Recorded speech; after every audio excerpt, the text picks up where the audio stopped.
of the visiting Dunfermline this week? Yeah, obviously it's another tough game. I think every game, as we saw on Saturday, is going to be tough this year. But I think coming off the back of what we did at Tannadice last time we were there against Falkirk, the boys have still got real good confidence going into the game, and hopefully it can be a similar performance and a similar result.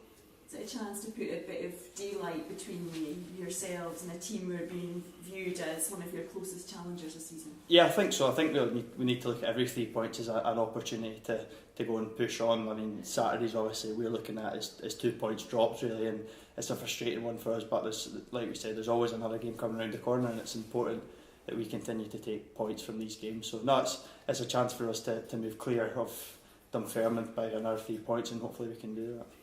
Was the result against Brechin a bit of a reality check in some ways?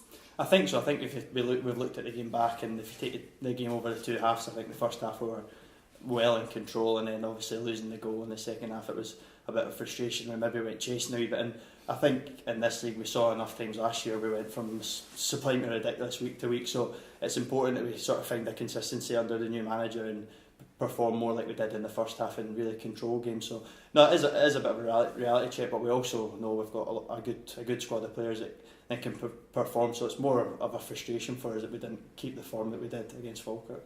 Can the team pinpoint something that went wrong against Brechin? I'm not sure. I think we did go a wee bit direct with the pitch being a wee bit poor. I think we sort of tried to force the second goal, and I think we probably should have stuck to more like what we did in the first half, just sort of keep the ball simple and keep moving it. But it's just, I don't think there's one thing we can put on it. Obviously the early goal for them in the second half does always upset you a wee bit, but it's just a frustration really that we never went on to win it.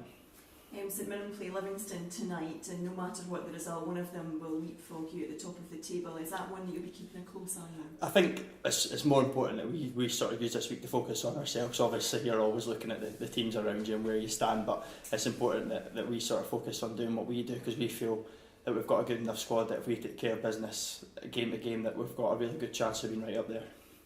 There's very little separating the teams at the top of the table. Do you expect that to continue throughout the season, or do you see a team, hopefully United, going on a bit of a run and opening up a bit of a gap? I think the biggest thing is consistency. It's whatever team's going to put sort of the best run between now and the end of the season that'll probably have the best chance of sort of leading the way. But it's so stuffy in this league, and teams beat each other every week, and it's really difficult at the moment to see a team running away with everybody's form a bit up and down. But like you said, there will be a team probably that'll have a good run, and that hopefully it's us.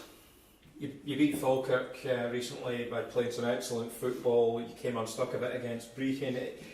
Does that maybe tell you that the team needs to maybe learn to win ugly, if you like? Yeah, I think so. I think we saw that last year. I mean, last season we went to Dumbarton twice and picked up 0 points, and it's one of those where in this league you're not going to be in the surroundings of Tannadice with a beautiful pitch, big stand and a lovely big playing field. So it's one of those where we'll look back on Brechin games to come similar to that. We'll be saying, remember what happened, and sort of we might need to adapt a wee bit. But we've had a look at it the last couple of days, and the manager said that the way we played in the first half, and we did pass the ball regardless of how the pitch was, and we went away from that in the second half. So I think if we do stick to sort of the game plan that the manager wants, that we'll be able to go away from home and pick up results.